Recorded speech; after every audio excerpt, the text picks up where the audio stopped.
আমরা এই ফেসিস্ট শেখ হাসিনা সরকারের তিনটা ভোট যে সে লুণ্ঠন করেছে, মানুষকে ভোট কেড়ে নিয়েছে, স্বাধিকার ছিল না।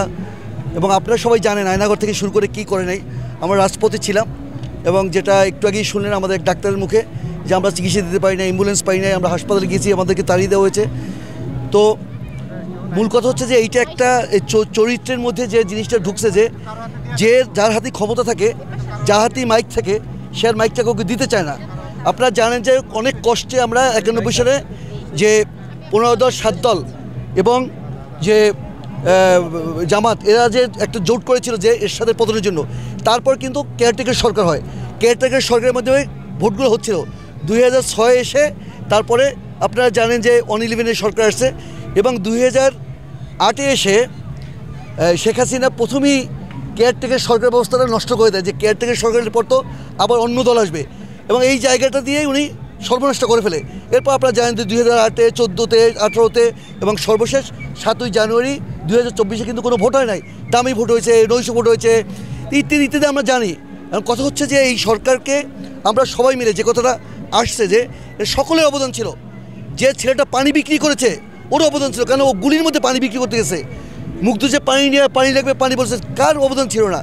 কেউ যদি এটাকে হাইজ্যাক করতে চায় যেটা আমাদের কৃতিত্ব, আমরা মাস্টার মাইন্ড, তাহলে এটা একটা অন্যায়, অবিচার বা এটা প্রতারণা। এই জন্য যে সমস্ত রাজনৈতিক দলগুলো রয়েছে, আমরা আজকেও আমাদের প্রেস ব্রিফিংয়ে বলেছি, আমাদের চেয়ারম্যান বলেছেন যে সকলের অবদান আছে।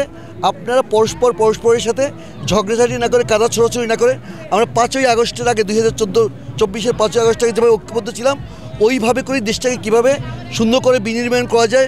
আপনারা জানেন যে ঐক্যমত কমিশন সংস্কারের ব্যাপারে কাজ করছে, অনেকগুলো হয়ে গেছে, কমিশনের সিদ্ধান্ত হয়ে গেছে এবং এগুলো ভিজিবল হবে। আজকে যে সনদ, যেটা সেই সনদ আজকে এখানে ঘোষণা হবে এবং চিফ অ্যাডভাইজার নিজে আসবেন, কথা বলবেন। কাজে আমরা আশাবাদী, এই জন্য আশাবাদী যে 24-এর আগে যে অবস্থাটা ছিল এই অবস্থার বাংলাদেশে আসবে না ইনশাআল্লাহ। সবাই এভাবে আমরা আশাবাদী যে এটা আসতে দেওয়া যাবে না। আসতে দিতে গেলে আবার সাধারণ মানুষের, খেটে খাওয়া মানুষের, জেলের, কামারের, তাঁতির, তাদের কোনো ভাগ্যের পরিবর্তন হবে। এরাই হলো গিয়ে 90% মানুষ। আমরা ওর প্রতিনিধিত্ব করি। ওই মানুষগুলোর যে শরীরে যে ঘাম, এই ঘামটা যাতে আর না থাকে, তার জন্য তাদের যে অধিকার, শিক্ষার অধিকার, স্বাস্থ্যের অধিকার, ঘরের অধিকার, চাকরির অধিকার, এগুলো যাতে খুব কম। তো আপনারা রাজনীতিবিদদের কাছে জিজ্ঞেস করেন যে আপনি কী চালের ভাত খান, আপনি যদি জনগণের কথা বলেন, আপনার ইনকাম ট্যাক্সের ফাইল কোথায়? এই question you must ask to the politicians. আমাকে আপনি যদি জিজ্ঞেস করেন, আমি একজন সাইকিয়াট্রিস্ট, ওকে, মনোরোগ বিশেষজ্ঞ। তা আমরা তো নিজের টাকায়, অ্যাবসোলিউটলি নিজের বেতনের টাকায়, নিজের প্র্যাকটিসের টাকায় রাজনীতি করি। অতএব বড় গলায় আমরা কথা বলতে পারি।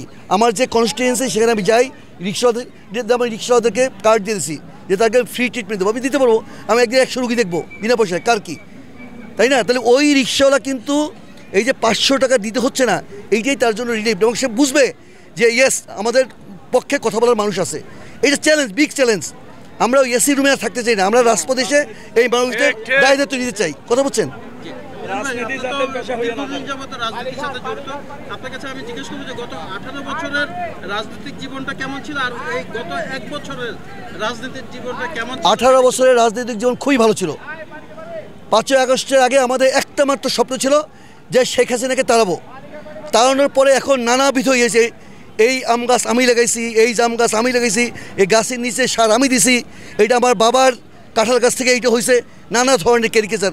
এইটা সামলে উঠতে আমাদের খুব হিমশিম খেতে হচ্ছে, কারণ আমরা জেনুইন রাজনীতি করি। আপনারা জানেন বাংলাদেশে ওই আওয়ামী লীগ আর আমরা এবি পার্টি, আমরা হলাম গিয়া তৃণমূল থেকে রাজনীতি করে উঠছি। এই বিএনপি বলেন, জাতীয় পার্টি বলেন, তারা তো রাষ্ট্র ক্ষমতায় এসে তারপর পলিটিক্স করছে। Am I right? রাষ্ট্র ক্ষমতায় আমরা মানুষকে বলে বলে সাম্য, মানবিক মর্যাদা, সামাজিক সুবিচার, আসেন অধিকার রাজনীতি করি, সমস্যা সমাধান রাজনীতি করি। সো 18 বছর আমরা কষ্ট করছি যে শেখ হাসিনাকে সরানোর জন্য।